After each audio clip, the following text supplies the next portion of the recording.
Gaza युद्ध को कई महीने बीत चुके हैं और अभी तक हमास की कैद से सभी बंधक रिहा नहीं हो सकी।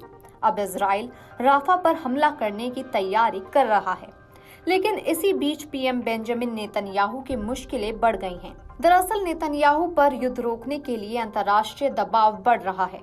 वहीं नेतन्याहू की सहयोगी पार्टियों ने चेतावनी दी है कि अगर राफा पर हमला रोका गया तो वे नेतन्याहू सरकार से समर्थन वापस ले लेंगे और उस स्थिति में नेतन्याहू सरकार का गिरना तय हो जाएगा। युद्ध विराम के लिए हमास के प्रतिनिधि सोमवार को मिस्र की राजधानी काहिरा पहुंच गए और मध्यस्थानों द्वारा कोशिश की जा रही है कि इजराइल और हमास के बीच युद्ध विराम की बातचीत जल्द शुरू हो जाए। वहीं इजरायली सेना राफा शहर पर हमले की तैयारी है। मिस्र सीमा पर स्थित राफा शहर में बड़ी संख्या में गाजा शरणार्थी ठहरे हुए हैं और अगर इजरायली सेना राफा पर हमला करती है तो उसमें बड़ी संख्या में आम नागरिकों के मारे जाने की आशंका है। अमेरिका भी इजराइल पर युद्ध विराम का दबाव बना रहा है। वहीं इजराइल का दावा है कि हमास की 4 बटालियन राफा शहर में ही मौजूद हैं। ऐसे में इजराइल हमले से पीछे हटने को तैयार नहीं है। एक तरफ नेतन्याहू पर युद्ध विराम के लिए अंतर्राष्ट्रीय दबाव पड़ रहा है, वहीं घरेलू मोर्चे पर नेतन्याहू को दबाव का सामना करना पड़ रहा है।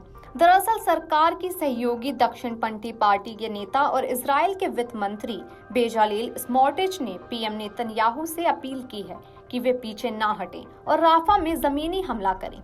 स्मोट्रिच का कहना है कि अगर युद्ध विराम हुआ तो इजराइल की हार होगी। अगर ऐसा होता है तो नेतन्याहू को सरकार में रहने का हक नहीं होगा।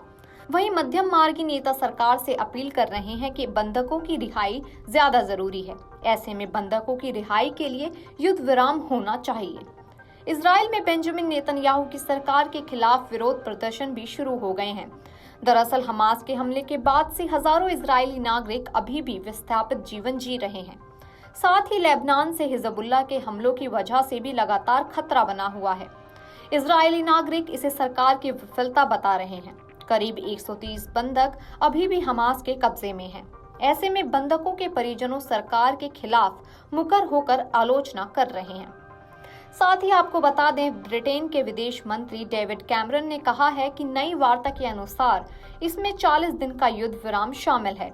अमेरिकी विदेश मंत्री ने भी कहा कि उन्हें उम्मीद है कि हमास इस उदार प्रस्ताव को स्वीकार करेगा। इस बीच अमेरिका के राष्ट्रीय सुरक्षा सलाहकार जॉन केर्बी ने कहा कि इजराइल ने अमेरिका समेत अन्य पश्चिमी देशों को भरोसा दिया है कि वो राफा में हमला नहीं करेगा।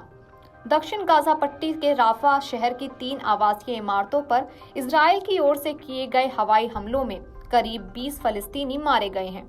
फलस्तीनी आधिकारिक समाचार एजेंसी वफा ने सोमवार को बताया कि गाजा पट्टी के राफा शहर के आवासीय क्षेत्र में इजराइल ने हवाई हमले किए, जिसमें करीब 20 लोगों की जान चली गई।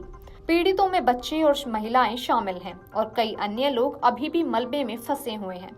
नागरिक सुरक्षा दल उन्हें बचाने के लिए काम कर रहे हैं। वीडियो डेस्क अमरउजाला.com। अगर आप ये वीडियो YouTube पर देख रहे हैं तो हमारे चैनल को सब्सक्राइब करें और बेल आइकन को दबाना ना भूलें। अगर आप Facebook पर ये वीडियो देख रहे हैं तो हमारे पेज को लाइक करें।